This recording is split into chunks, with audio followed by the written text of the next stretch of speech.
In your book, you explain how a dreamer dreams about the life that he wants, but he really has no intentions of actually putting in the work and dealing with the suffering and dealing with all the drama that comes with actually evolving.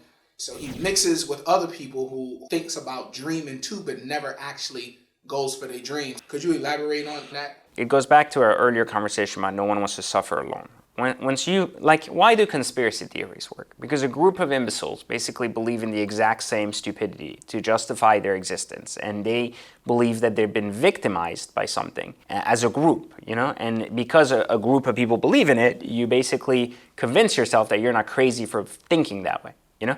So that's why conspiracy theories spread, because people are like, I always knew there was something. This logically makes sense, and I've been a victim of it, so we should keep that up. So let's say, for example, someone wants to build, we're talking about building a building. Let's say they want to build a building in your neighborhood.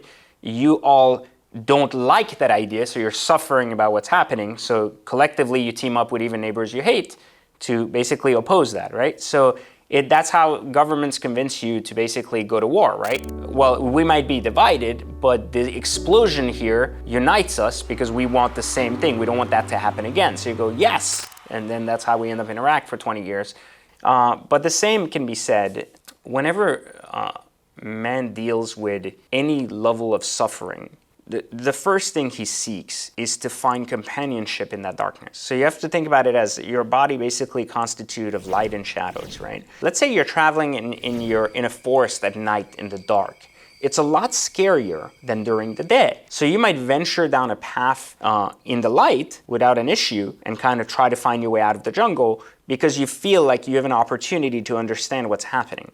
However, when you feel powerless and hurt because it's dark and your eyes can't see, you would really feel good if there were two of you, because then you feel less scared because someone else is there. So it's the same thing when traveling within the shadows and light of your own path, right, of your own being, is once you travel through your shadows, it's always nicer to have a buddy. Same with, if you travel down through a shadow being an alcoholic, like if you have gone through these shadows, why do you go to AA meeting? You want to see that other people relate to you so they can pull you out of that shadow where you don't feel like you're suffering alone.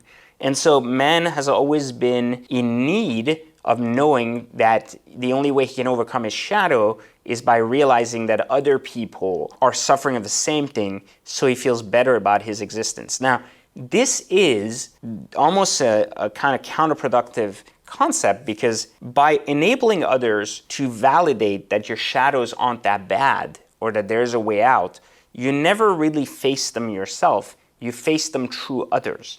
And while there is proof that it does help someone to have a partner to get out of a crisis, I don't believe has any real value to helping someone overcome that crisis. It simply takes them out of the box. So it's no different than saying you have diabetes, you have a disease, right? Like because you don't eat properly, and you're taking medicine to prevent you from dying, instead of going back and looking at the cause of that and saying, well, the reason I have diabetes is because I eat this garbage, right? And I'm going to stop eating that garbage, versus saying, well, it's easier to take the pill than to change my habit. So you never face the eating because the pill is such a simple solution to not dying through the suffering. So basically, you don't want to get out of a state of suffering. You just want to survive it. And so you seek partnerships. And that's how herd mentality is basically created across the board, is that, when a person suffers, they're not looking for a way out. Like you suffer from financial illiteracy, like meaning you're financially retarded and can't actually make money, right? That's a common problem across the United States. So those bunch of people aren't so interested about how to figure out how to make money and get out. The majority of these people are interested in surrounding themselves with people who make them feel better about not having as much.